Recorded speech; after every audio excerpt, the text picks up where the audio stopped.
Welcome to our second episode. और आज का हमारा टॉपिक है सीमेंट। सीमेंट कितने प्रकार के होते हैं, कौन सा सीमेंट उनमें से हमारे को इस्तेमाल करना चाहिए, सीमेंट की क्वालिटी को हम कैसे चेक कर सकते हैं और कौन सा सीमेंट होता है सबसे बढ़िया, इन सब के बारे में मैं आपको समझाने की कोशिश करूंगा हमारी इस वीडियो में। तो सबसे पहले हम बात करते हैं कि सीमेंट कितने प्रकार के होते हैं। देखिए, सीमेंट बहुत सारे प्रकार के आते हैं, 10, 12, 14 से भी ज्यादा प्रकार हैं उसके।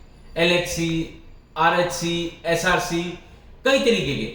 लेकिन हम बात करेंगे उन दो सीमेंट के बारे में जो आमूमन तौर पर बिल्डिंग हाउस कंस्ट्रक्शन के अंदर इस्तेमाल किए जाते हैं और जिनके बीच में हमेशा एक कंफ्यूजन रहती है कि आखिर कौन सा सीमेंट हम इस्तेमाल करें हमारी हाउस कंस्ट्रक्शन में। वो है एक OPC और एक PPC।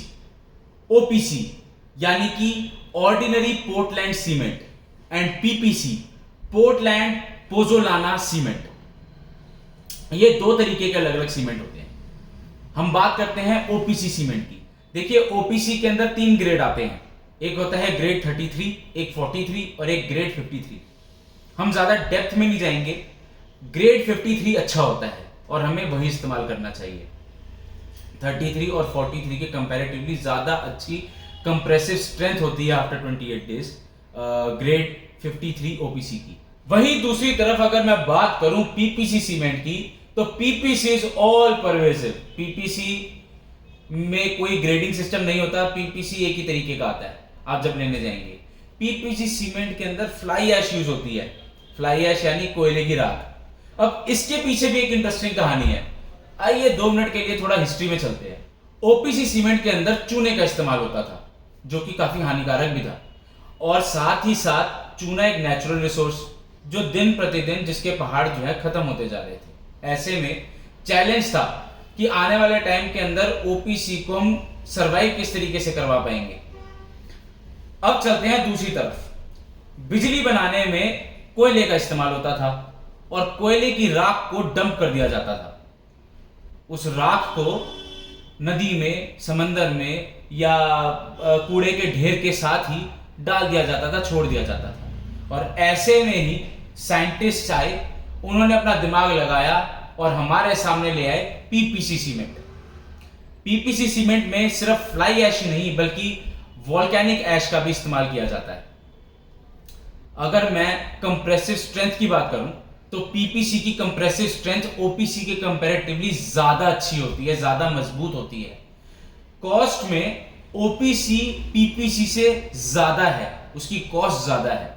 अगर मैं केमिकल अटैक्स की बात करूं तो OPC सीमेंट के अंदर केमिकल अटैक्स ज्यादा होते हैं as compare to PPC।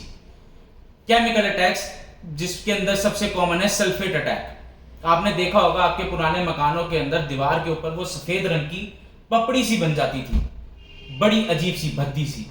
That was sulphate attack. और पुराने जमाने में जो मकान बनते थे उसके अंदर OPC सीमेंट का ही इस्तेमाल किया जाता था। अब आप ये सोच रहे होंगे कि हर चीज के अंदर, हर टाइप में, हर चीज के अंदर जब PPC OPC से ज्यादा बेटर है तो OPC का इस्तेमाल होता ही क्यों है।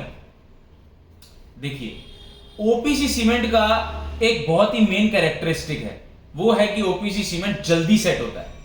अगर मैं थोड़ी सरल भाषा में आपको समझाने की कोशिश करूं तो जब आप लेंटर डालते हो, लेंटर डालने के टाइम पे जब शटरिंग की जाती है और जब शटरिंग होती है तो नीचे उसके सपोर्ट लगाई जाती है।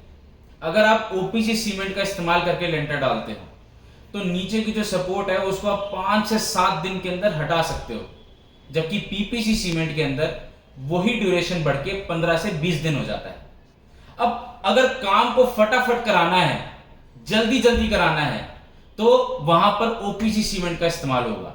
और अक्सर काम को जल्दी जल्दी कराने में बिल्डर्स OPC सीमेंट का इस्तेमाल करते हैं। इसको थोड़ी और आसान भाषा में समझने की कोशिश करते हैं कि बिल्डर्स कई ऐसे होते हैं जिन्होंने बाजार से पैसा उठाया होता है ब्याज पे, उनके लिए एक एक दिन मायने रखता है।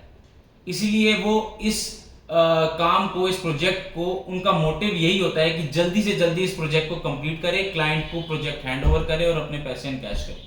लेकिन अगर घर बनाने की बात आए तो वो कंपैरेटिवली एक छोटा प्रोजेक्ट है। यहां पर आपको OPC सीमेंट की रिक्वायरमेंट नहीं है, फिर भी अगर आप करना चाहते हैं तो मेरी रिक्वेस्ट है कि अगर आप ओपीसी सीमेंट का इस्तेमाल कर रहे हो तो सिर्फ स्लैब, बीम और कॉलम में ही इसका इस्तेमाल करें। प्लास्टर वर्क या ब्रिक वर्क के अंदर इसका इस्तेमाल बिल्कुल मत करना।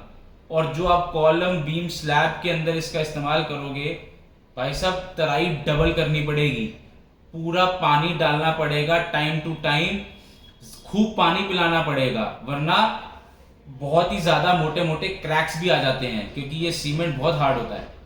हर एक का अपना अपना तरीका है, हर एक का अपना अपना बनाने की सोच है, समझ है। तो according to my experience OPC cement use करने से हमें बचना चाहिए, हमें सिर्फ पीपीसी सीमेंट ही इस्तेमाल करना चाहिए। क्योंकि देखो, अगर मैं 10 दिन की भी एवरेज लगाऊं ना, तो ओपीसी और पीपीसी सीमेंट में जब आप अपना प्रोजेक्ट कंप्लीट करोगे, सपोज अगर आप 5 लेंटर भी डाल रहे हो तो स्टिल्ट, upper ground, first, second, third, 5 लेंटर भी अगर आप डाल रहे हो ना और 10 दिन की भी एवरेज लगाओ तो 50 दिन होते हैं, यानी मोटा मोटा 2 महीना। जो प्रोजेक्ट आपका मार्च में कंप्लीट होना है उसको आप जनवरी में कंप्लीट कर दोगे, लेकिन फायदा कुछ नहीं है। 2 महीने बचा के क्या हो रहा है? कुछ नहीं। अल्टीमेटली कंप्रेसिव स्ट्रेंथ पीपीसी की ओपीसी के कंपैरेटिवली ज्यादा ही है। तो अकॉर्डिंग टू माय एक्सपीरियंस आप पीपीसी ही इस्तेमाल करें, बाकी इट्स योर विश। अब अगली बात हम करते हैं कि सीमेंट की क्वालिटी को आप कैसे चेक कर सकते हो। देखो, हमारे को ज्यादा केमिकल रिएक्शंस और ज्यादा डेप्थ में जाने की जरूरत नहीं है, सिर्फ 3 सिंपल सी चीजें समझिए।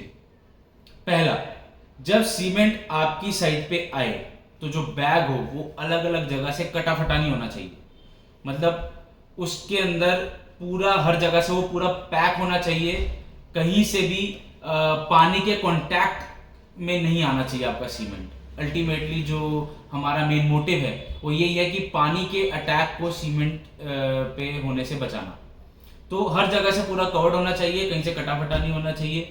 पॉइंट नंबर 2, जब आप सीमेंट को बैग में से निकालें तो चेक कर लें कि उसमें लंप्स ना बने हो या कुछ मोटे मोटे ऐसे पत्थर ना निकल रहे हो सीमेंट के। अगर ऐसा हो रहा है तो आप बिल्डर को, कॉन्ट्रैक्टर को या बिल्डिंग मटेरियल सप्लायर को आप बोलिए कि भाई साहब हमारे को ये सीमेंट चेंज करके दीजिए। वो सीमेंट का इस्तेमाल आपको नहीं करना। तीसरा, हर सीमेंट बैग के ऊपर मैन्युफैक्चरिंग डेट लिखी होती है। 3 महीने से ज्यादा आपको इस्तेमाल नहीं करना। अगर मैन्युफैक्चरिंग डेट से 3 महीने क्रॉस हो गई है डेट, तो आपको वो सीमेंट इस्तेमाल नहीं करना है। सपोज अगर 1 जनवरी 2023 की मैन्युफैक्चरिंग है तो 31 मार्च 2023 तक की आप इस्तेमाल कीजिए, 1 अप्रैल के बाद वो इस्तेमाल नहीं करना। अब आते हैं कि कौन सा सीमेंट सबसे बढ़िया है। देखो, सीमेंट सारे बढ़िया है, मैं बिल्कुल ये नहीं कहूंगा कि इस कंपनी का सीमेंट बेकार है या घटिया है और यही कंपनी का बढ़िया है, ऐसा नहीं है। एज फार एज मैं नॉर्थ दिल्ली के अंदर काम करता हूँ, दिल्ली के अंदर काम करता हूँ, अगर मैं यहाँ का देखूँ कि मेजरली कौन से सीमेंट यूज होते हैं हर जगह, और अकॉर्डिंग टू माय एक्सपीरियंस मैं इनको रैंक देने की कोशिश करूंगा और आपको समझाने की कोशिश करूंगा कि जो आम तौर पे यहाँ पर इस एरिया के अंदर इस्तेमाल हो रहे हैं उनमें से सीमेंट कौन से अच्छे हैं। बाकी पैन इंडिया तो बहुत अलग अलग सीमेंट भी आते हैं, I am talking about Delhi only. और अगर आप गूगल बाबा से भी पूछेंगे तो हो सकता है रैंकिंग डिफरेंट हो, लेकिन क्योंकि हर एक का अपना अपना देखने, सोचने, समझने का नजरिया है, लेकिन ब्रांड्स वही आएंगे। तो सबसे पहला ब्रांड है अल्ट्राटेक। अल्ट्राटेक तो पैन इंडिया सबसे बढ़िया ब्रांड है सीमेंट के अंदर। इन्होंने अपनी क्वालिटी और सर्विसेज देने में कभी भी अपना हाथ पीछे नहीं खींचा। बहुत अच्छी क्वालिटी भी है, सर्विसेज भी अच्छी है। नंबर दूसरे पे आता है एसीसी, तीसरे पे आता है अंबुजा, चौथे पे आता है जेके और 5वें पे आता है श्री।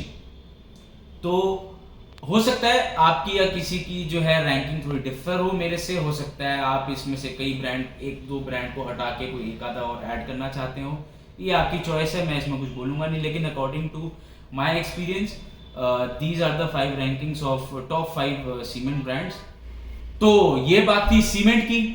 और ऐसी इंटरेस्टिंग वीडियोस देखने के लिए अमिताभ होम्स के ऑफिशियल पेज को इंस्टाग्राम और फेसबुक पर फॉलो कीजिए और यूट्यूब पे जाके सब्सक्राइब कीजिए। जल्दी मैं अपने 3rd एपिसोड की अनाउंसमेंट वीडियो लेके आऊंगा, उसमें अपना 3rd टॉपिक अनाउंस करूंगा। तो आप बने रहिए हमारे साथ और ऐसी इंटरेस्टिंग वीडियोस देखने के लिए हमारे को फॉलो एंड सब्सक्राइब जरूर कीजिए। धन्यवाद।